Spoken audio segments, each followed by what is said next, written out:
Fire commentary number 265, the Assassin of Lead. Oh, the Crew. I've been asking. This is one of the games that I was asking for a while. Anyway, he sent in the Crew, and this was part of a whole. I rolled out a whole thing of games for you guys to just send in, and I had all the racing games in this motherfucker, man. So obviously, this is the Crew up in this bitch, and I had my eye on this game for a while. I'm not gonna crash the shit out that motherfucker. I had my eye on this game for a long time, and for whatever reason. It just, at the end of the day, it didn't appeal me to a game that I wanted to buy. You get, what the hell? Oh, that's a checkpoint. I thought you got like a penalty in this motherfucker, man. Now, but anyway, I really had my eye on this game. I thought Ubisoft was going to come through and make a fantastic racing game. Based on what they said, it sounded like it was going to be a pretty damn game. Wide open world, you could drive across the whole fucking map or the continent of the United States or whatever the hell it was. And then the demo came out and people said, it's okay. It's nothing special. It's got okay race mechanics. It's not as responsive as you would say, like maybe Gran Turismo or something like that. Or even to a certain extent, Need for Speed. Obviously, Need for Speed is more arcade-ish and shit like that, and this falls into the arcade realm. But they said overall it's just average. And then when you get to see the open world is somewhat empty.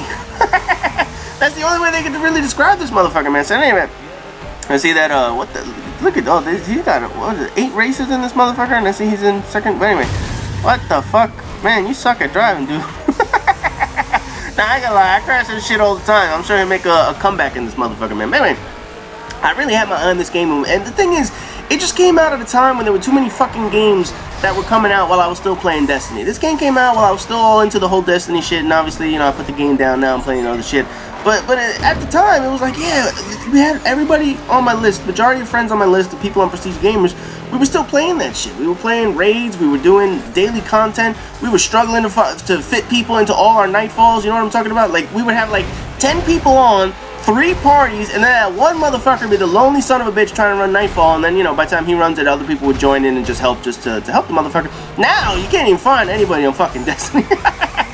The only people on Destiny are trying to get some last second shit, and they don't play that as their main game anymore, you know, so anyway, I'm not knocking the game. Obviously, it lasted me a long fucking time, but in the meantime, all the games that came out during that, which the Crew was one of them, I didn't buy them.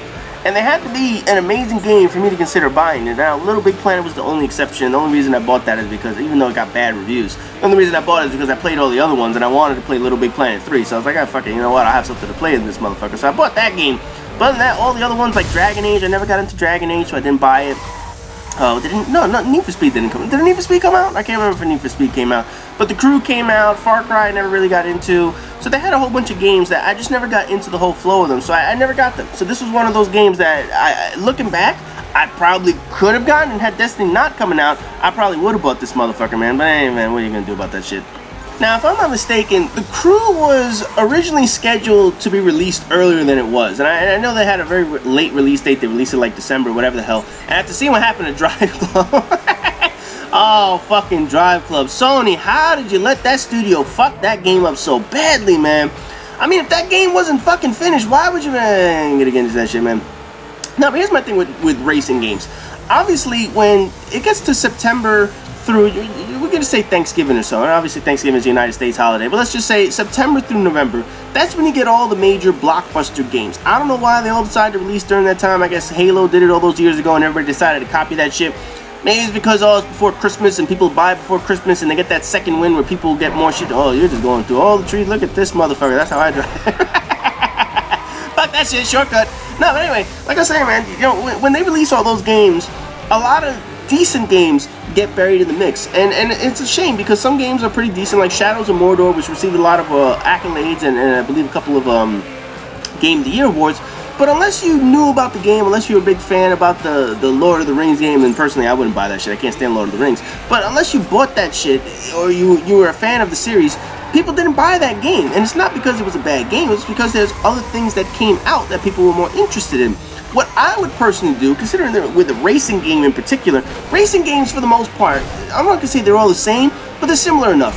You're driving a car across the fucking map, whatever the hell it is. Basically, you're going to have your nuances between the game, whether it's Gran Turismo and Forza that are simulators, whether it's Need for Speed that's a little bit on the arcade side. But obviously, if you're going to have games that are similar in what they've done in the past, don't release it during the time which all the blockbusters come out. And I'm not talking Assassin's Creed, that fucking game. I can't wait to rant about Assassin's Creed again, man, after all the shit that they've been doing lately, man. No, but if you're gonna have a game like this, release it in the summertime. Release it during a time when there are not a lot of games coming out, and that's where you could capture the market of people who are bored with games at the time. You know, I remember, what was that game? It was a Need for Speed game. I want to say Need for Speed Shift. Is that the one? The one that was like actual, like a true racing game, whatever the hell it was on a track and shit like that.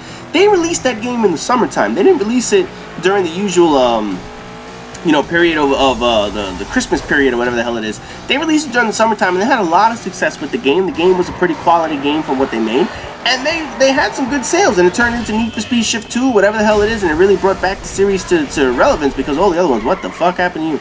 I guess they reset you when you go too far, of course. I assume that's what the fuck just happened. Whatever, man. I don't give a shit. All I know is you fucked that driving up, man. No, but anyway, they released the shit over the summertime. And after they released it over the summertime, it got a lot of sales. So why wouldn't you do that with all the racing games? You know, because the racing games, like I said, they're not going to be much different from each other, regardless of how much. Like, put it this way: if you took away all the shit on the side, all the menu items, all the pop-up screens, would anyone think this isn't Need for Speed? Be honest for a second. Does anyone, if you were to just see this game without any of the checkpoints, without any of the fonts, if it was just the car driving, would anybody think this was anything other than Need for Speed? I wouldn't. It looks just like Need for Speed. It looks just like Rivals or whatever the hell it was. So when you have racing games that are so similar, don't release them during all the blockbusters. Release them throughout the year. Release them in the spring, in the summertime. You have a better chance of making sales as opposed to a game during November and December where nobody's buying that shit. You know, a big reason why gamers get burned out is after a couple months. Let's say you're playing say you're playing Call of Duty or whatever it is. Let's say you were playing Assassin's Creed. Let's say you were playing some of those games, whatever the hell it is. When March, April, May, this time of year rolls around, people are looking for new games. You're burned out on that crap. People got tired of Destiny, so they want new fucking games.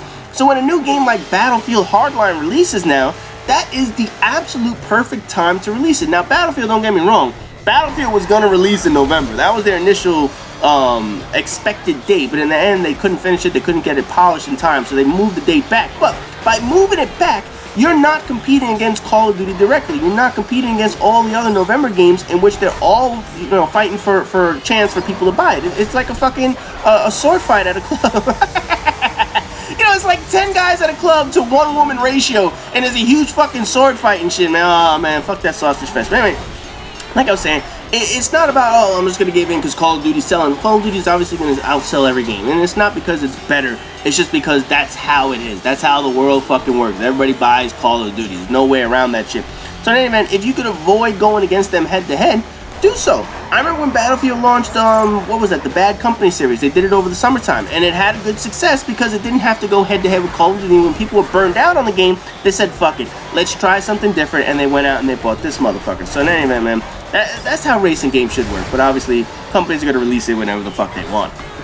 Now, if Ubisoft were to ever release The Crew 2, whatever the hell they want to call this, The Crew Part 2, I don't know what the fuck the French company want to do, whatever, man.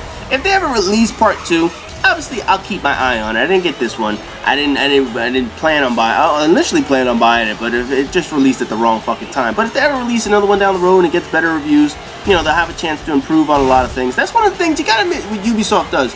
When they release a game, whether it was Assassin's Creed or whatever the fuck it is, they release one game, it's not up to par initially, but over time they actually improve it. It's why I think a game like Watch Dogs, if they ever do another Watch Dogs, that'll probably be on par with the vision that they originally had. They have to get that first game out of the way, fuck it all up, and then listen to the reviews, and then fix that shit afterwards. And then once they get it fixed, then you have a quality game up in this motherfucker. Man, oh, I see the finish line. Finish line's all the way the fuck over there. No shortcuts? Did you get any kind of like penalty for taking a shortcut? I mean, what was that? Was it Drive Club that gave you penalties for cutting corners or some shit like that, man? I don't fucking remember which exactly it was. Damn, that shit is fucking far away. This was a long ass race. Oh, look at this mother. Oh, this is gonna be a fight to the finish. Now I can tell this is probably not an online. What the fuck? You're gonna have a major turn coming up somewhere, I guess. Oh, yep, here it is. Like I was saying, man, please tell me you win this fucking race. You better fucking boost your ass by him. Look at that shit. Yeah, there you go. You better not crash into that car. Hey, Assassin's Elite won the game. Hey, I can't even tell what fucking car that is. I don't even know what the fuck that is. I was watching. What the? Yeah, that's a nice looking car. But I don't know what the fuck it is. I wish you would tell me what fucking car it is.